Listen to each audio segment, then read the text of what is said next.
We are live. Hi, everyone. How are you guys doing? I hope everybody's doing well and enjoying this nice weather outside. So we're going to just go ahead and get started. Welcome to Business Now. It's going to be every Wednesday. This new series is going to be every Wednesday at 4 p.m. And the purpose for this series is for our small businesses and, in reality, everybody who's watching, to just give you some of our insights about certain topics and just fill you guys in. If there's trending topics, we will talk about them. If there's any questions that you guys might have and reach out to us beforehand, we are absolutely going to mention them here and give you that information for you. The whole purpose is to provide information and knowledge and insight for our viewers. So we are going to start with introducing ourselves today. So my name is Brenda Silva, and I am a marketing and sales associate at V2M2. And to make it fun, let's talk about ourselves and personal-wise. So let's throw in a hobby of ourselves. So I am one out of 4 children, 4 women, so I feel a little bit sorry for my dad, but then at the same time I don't, because I love my siblings, my sisters. We are all women, so that kind of sucks sometimes. And I am the middle, so it sucks because I'm literally the one that helps the older and the younger. Anyways, my favorite hobby is dancing, so I do actually dance. Aside from all of this. So go ahead and whoever wants to introduce themselves next. Okay, show us. You're not going to show us the dance? No.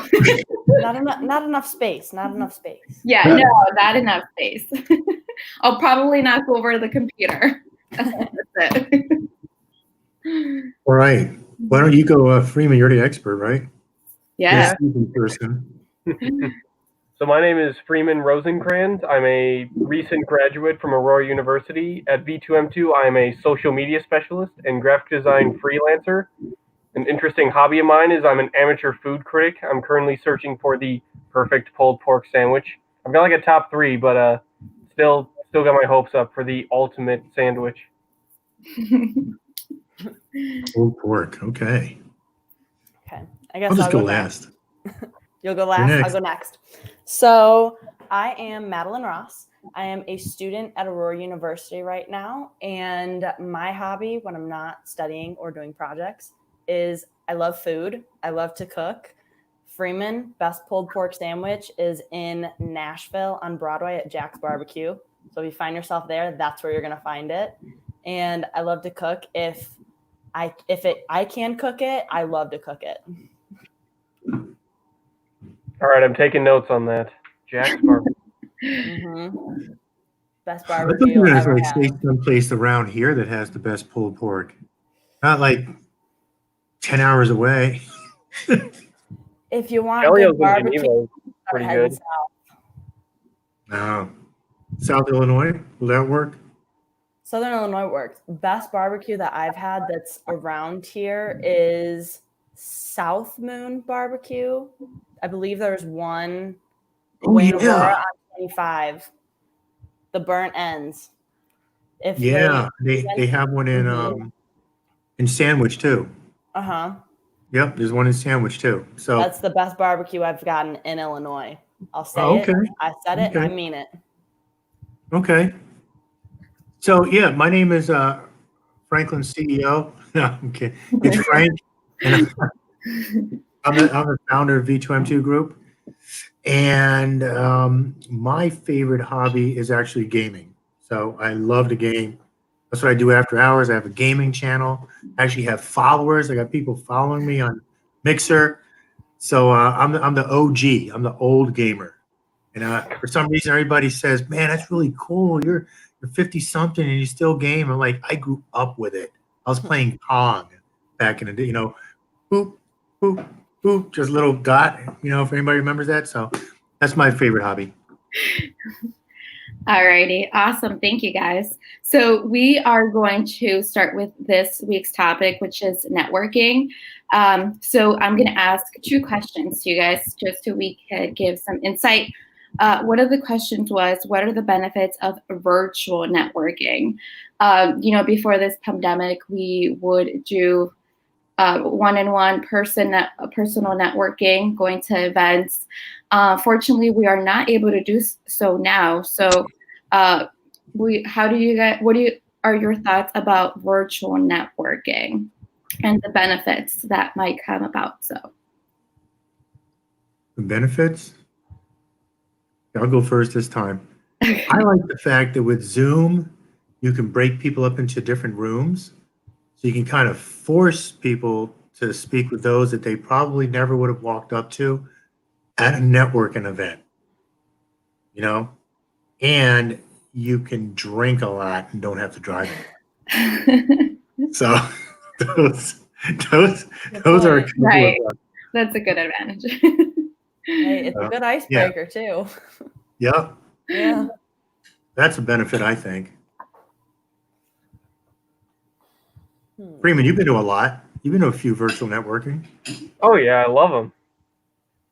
It's just it's funny just how small of a world things are. Like so many people know a mutual friend or a mutual location. It really just brings you together, even though you're all connected apart. There's still that sort of community that brings us all together. I think with Zoom, LinkedIn, it's just funny how like, hey, you know so and so, and that just sparks a whole different conversation. And I think it's just nice that wherever you're at, as long as you have a phone, you can easily be a part of a community, a group, a family. There's always that sort of close bonded relationship that always sticks with you. Yeah. I was going to say that, before this pandemic happened, it was like a positive view of networking, and unfortunately now we can't do it. But we can't do it like in person. But now that we have, we have computers, we could take advantage of our technology and do it virtually. Because, in my perspective, we shouldn't really forget about networking at all. There's so many connections that you could get from being on these platforms, and just those connections can bring upon a lot of insight. And let's be realistic, when your connections are the ones that get you a lot of, whether it's business or whether it's that connection was another connection, and that connection gives you brilliant ideas. So like, I feel like networking in general, if you can't do it physically anymore, like in person, you should stick to virtual networking, at least for now, and just never lose that's not going to allow you to lose connections and meeting new people that maybe like right now you guys get to know each other, and that's it. But maybe in the future that person might need you, or that you might need them. So I think that's like an important benefit of networking. That was deep. I don't know how I'm going to follow that. Wow. I guess a benefit of virtual networking is you don't feel as uncomfortable because you're in your own space, and you're not like one of the first networking events I went to was actually one that Frank didn't make me go, but I was highly encouraged to go. And I just remember I was freaking out. I was like, I'm not going. And then I thought about it and I was like, well, what's the worst thing that can happen? I get a little uncomfortable and I make up an excuse to leave. Or I text my mom and I tell her to call me so that I can, kind of skedaddle really fast. But I just think that virtual networking is great because you can do it from the comfort of your own home or your own space. So that way you are more inclined to talk to people, and you are more inclined to connect with people, and you're able to make these conversations. And if it is awkward, then you can say that your internet went out and there's your excuse to leave really fast. So should I put that down as a benefit? That you can make an excuse if... No, not make an excuse. That's never a benefit. But staying in the comfort of your own space, so that way you are able to open up and talk to other people. Nice. Awesome. Okay. Great. Okay. And then the second question was, How should you introduce yourself in a networking event to give a good impression? What do you guys recommend a person to introduce themselves? Like how? As honestly as you can. Right. I know, as transparent. yeah, I know that some, especially I'm halfway through my junior year at Aurora University, and a lot of the students that will go to networking events are very nervous about, oh, how do I introduce myself? Do I still say that I'm a student? And in my head, I'm thinking, yeah, because a lot of students wouldn't go to these events. And if you say, yep, I'm still a student, I'm not just looking for a job, I'm just looking for some insight and to gain some experience and maybe hear some stories about your business or stuff like that, that people take really well to that because they see how eager you are and they will remember you in the future, and they will think, wow, they have the drive to go to an event when they're barely 20 and talk to people and really try to make a good impression. And I think just being honest and saying who you are from the get-go is the best way that you can introduce yourself at a networking event. Right. Following up with what you're saying, Maddie, about, being transparent, like being honest and just showing them and telling them who you are. I think it's key because if you go to whether it's virtually or, a networking event, you start telling them, hi, my name is Brenda and I work for Macy's and I do this and here's a discount. Like nobody wants to be sold at. So like I feel like the first thing that you should do is tell them who you are, your name, but like tell them like your personality, show your personality. And if you do, it's more likely they're going to trust you. You're not going to remember Brenda from Macy's. They're going to remember, oh, it's Brenda that, that she has 4 sisters or, something personal they'll remember. And then in the future, it's easier for them to trust you because it's not just yourself as like the shield that you're wearing, like you're promoting something, all the time. Like I said, nobody likes to be sold to when you're meeting them for the first time around, especially because you don't really know them. Right. So definitely like kind of pointless. Mm-hmm. Definitely go in with like a minute or 30 seconds of what I would call material for like an elevator speech, which would really just kind of boost who you are so that you could tell people, hey, here's me, here's what I do, here's what I care about, and here's what I could do for you if you were looking for a job or just simply trying to get connections. Just go in with a few bullet points of material that you'd be able to talk about and just keep it genuine. That's my advice, and that's what I do. So keep it genuine. Mm-hmm. See, I take a different approach. I just say my name, and then I always say, you know what? But I don't really want to talk about me. I want to hear about you. How did you get started doing what you do? And immediately people just start talking, and it makes segueing into what you do a lot easier because after a while, they see that you're being so attentive to listening to them. They say, oh, so what is it that you do? And with that, it's almost safer to say who you are as a person as opposed to what you do. Because if you say, like you said, Brenda, I'm a sister, I have 3 siblings and blah, blah, blah, blah, blah. Oh, and I'm also I work as sales and marketing at V2M2 group, because it's people, like you said, will attract more to who you are than to what you actually do. Right. Yeah. So, and Freeman, what's your advice?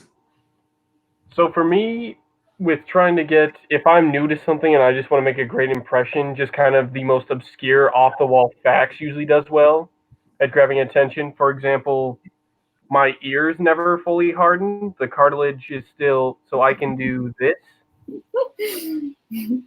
Yeah, we'll remember that.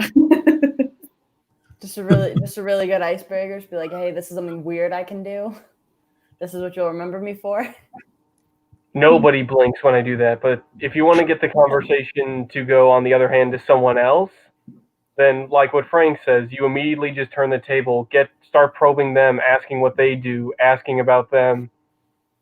It's a game of tennis. It's just how you want to position everything and how you want everything to turn out is you just take the conversation and go, oh, it's about me. Here's some fun, interesting things about me. Or it's about you. Tell me about yourself. Great advice, everyone. Do we have any questions, Frank, at all in our comment section? Oh, You're muted. you're muted. Ooh. Technical difficulties. Well, looks like I'm CEO now. No, we don't have any questions. Not No. yet. Okay. Not yet, but we will shortly. I'm just sharing the link.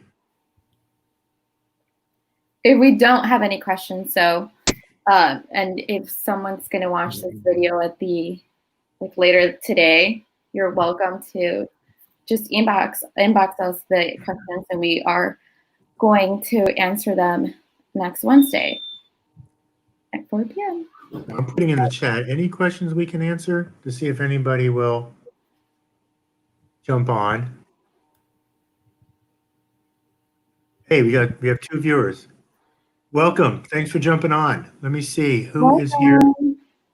Who is where? Oh, live viewers. It says me and myself. It doesn't make sense. Now, Welcome, Anderson. yeah, that's kind of weird. Okay, but no, we don't have any. All right, sounds good. It's Not okay. yet. Next week, if, like I said, any questions, Jump in. we'll answer them next Wednesday or the following, as we jump on every Wednesday at 4 p.m. Anything else you guys want to say before we wrap this up? No, I just would say that, for the future, we're just going to be open and transparent and help you answer any question that you have about marketing or, maybe some new facts or new trends and things like that. So, Yeah. It's our first broadcast, so word has to spread. But it's the best way to get the best advice at no cost for now. Yeah. And we're doing it live. That way it's, honest and as transparent as it could be. So it looks like we have somebody that's getting on. So we'll just wait a second. Mystery guest. Okay. Ooh, this All right. It's going to be Frank again. So it's the uncomfortable silence. Frank again. What's that? We're like, okay, it's like, we're wondering who it is. And then it's going to be, oh, it's Frank again. I'm like, Frank iPhone. So does anybody have any questions out there that we may answer? It's just pretty cool being able to do these little banners at the bottom. I feel like I'm back in elementary school where I'm waiting to see my school's name scroll across the bottom to see if I got a snow day or not. Oh my gosh. That's what it reminds me of. Unfortunately, You're now right. it's like moments of hope. yeah. I didn't know they still did that. Not anymore. They like release it on Twitter now, which is unfortunate. What? Really? So now kids are just going to be reminded of the COVID numbers going across the bottom. Ah. I always think of the stock market. That too. Well, the thing is, this live stream will be available for people to watch even after it's finished. Okay. Awesome. So that's good. So we're hanging around for a couple minutes to see if anybody else jumps on. We could do picture time right now. Oh, yeah. We can do a picture. Photo op. All right. I'm ready. Everybody smile. 1, 2, 3. Got it. Yeah, that awkward. What are you looking at? Me? Looking off in the distance like a superhero. I'm just picturing like. Wait, you have a viewer. We have a viewer. How does marketing help businesses during this recession time? So, thank you so much. We have a question from Lisette Rivera. Yes. So how does marketing help businesses during this recession time? Who would like to go first? I can go first. Freeman, Okay. go first. Go ahead. All right, so this was a pretty interesting topic I've discussed with some of my LinkedIn connections. It's something called. Are you familiar with like IQ and EQ, like intelligence and emotion? Well, there's a new one that's recently popped up. What do you mean? We use it. What do you mean? Are we familiar with it? We use it in our reports, in our personality reports. Just wanted to clarify. I see a lot of acronyms going around. I don't know what's going on. I just wanted to. The new one going around is something called AQ, which is adaptability quotient, which has to deal with how a business or a person can adapt to sort of changing climates and scenarios. I think this year has been pretty much a groundbreaking way to put through that study, but from what I've seen with a lot of marketing businesses, it's just looking to the community, looking to the consumers, and adapting with them. I mean, you see a lot of businesses and commercials talking about how we're all in this together, we're all a part of a family, we're all united, and just by natural causes, people want to pack bond and sort of come together as a unified group to try and get through problems, get over obstacles. It's kind of a human nature. So naturally, you'd see it go into a more psychology-based direction with a lot of marketing and business. So a big thing to change alongside a changing climate is to just go to your consumers, go to that bottom level, see how everyone interacts and is reacting to a situation, and just walk it through with them, work it through with them, and just remember that who you're doing the marketing, who you're doing the business for at the end of the day. Kind of like a self-reflection, you just look at who your audience is and just work with them to bring them back up. Great advice. But I expected nothing less than somebody at V2M2 Group. So no, that's great advice. Anybody else have a tip on how marketing can help businesses during this recession time? Yeah, I know something that we've talked about a lot, especially with our clients, is really focusing on that social media aspect, because even if you aren't open or you did have to close down for whatever reason, it's a way to reach your audience and saying, hey, when we do open up, be sure to stop in. When we are able to take clients in, come on over, and you're able to market your business to have your audience come back rather than bring people in right away. Right. Adding on to what you're saying, Maddie, yes, we were actually discussing this when, the pandemic had just started, and we had a couple of businesses ask, whether they should stop marketing because of what's going on. And we were like, no, do not stop marketing, because if you're closing down and you're not getting any customers there, then you should jump online and do it through social media, for the reason that we didn't know at the time how long we were going to be closed, the places were going to be closed. So by the time we figured everything out, people forget that you exist if they don't visit you often. So if you keep on constantly reminding them on social media, hey, we're closed, but we will open, and this is what we offer, because we weren't going to be and we're not going to be closed forever. So it's always better to just be like on their side, and just be telling them, if they are interested on you, they won't get annoyed. They'll actually want to know more. And they will want to know more updates. So, posting on social media, keeping them updated, letting them know, then that would help out for sure. We have somebody else. I'm sorry. We had somebody else jump on. Rachel Elaine Schultz. Great answer. So Rachel, we were answering Lisette's question on how does marketing help businesses during this recession time.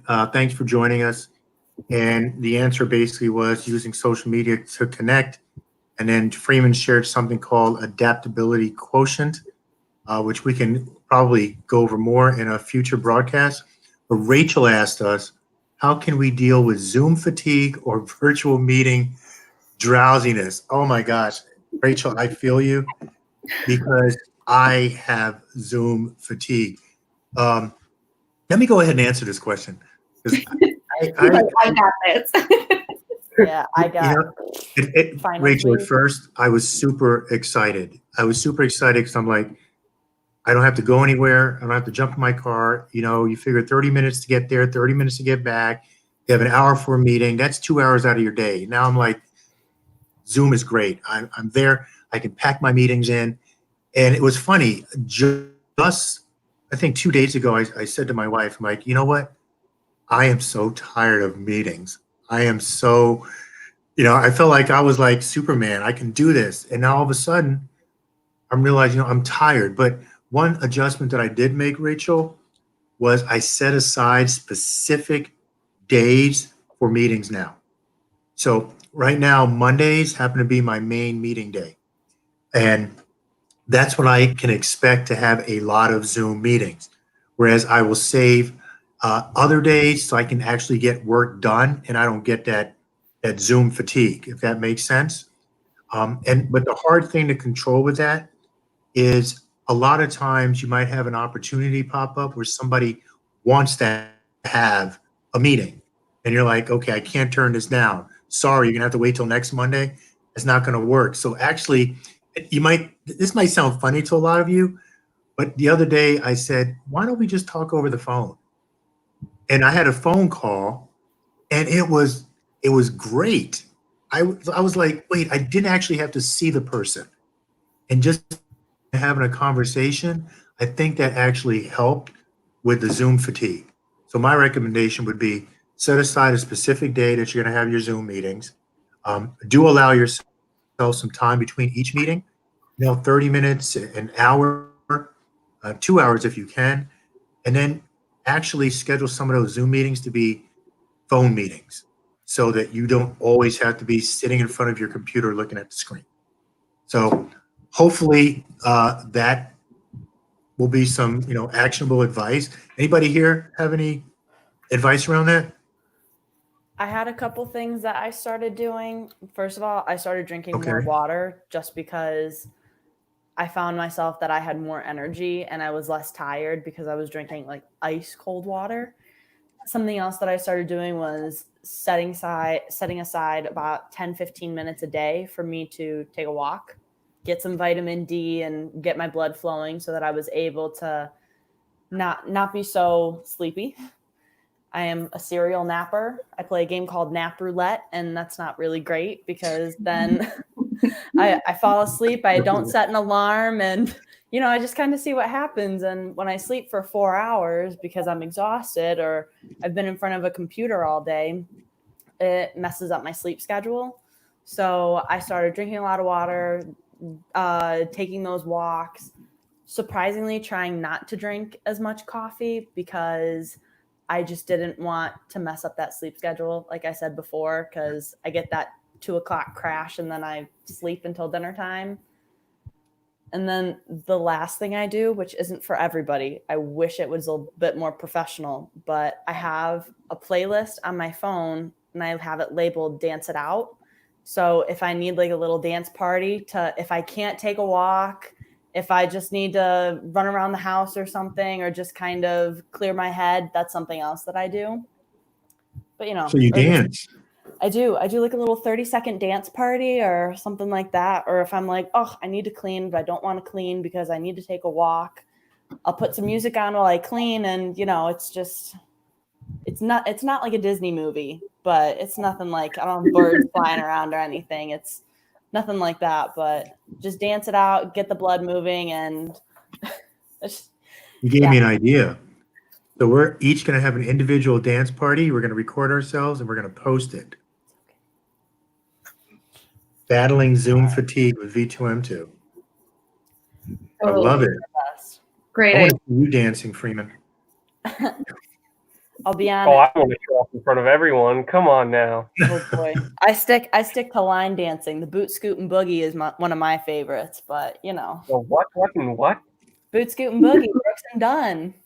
It's not for everybody. It's not for everybody. So awesome. Thank you, Lisette, for your question about marketing helping businesses during recession time. And thank you, Rachel, for your great question. That is so prevalent nowadays. Any other questions? We have probably another 1 minute before we jump off. But we are, right, Brenda and Maddie, we're going to be doing this weekly. So Rachel, every other week, we're going to just be answering questions as V2M2 group. And then the other weeks, we're actually going to be having special guests on our program. They're going to just address different topics. So feel free to jump on, spread the word, free advice, great advice from the V2M2 group and our guests. So thank you very much. Anybody else have anything else? Yeah, what kind of music goes in the Dance It Out playlist? Oh Like, boy, what's your go-to song to just break out the stress?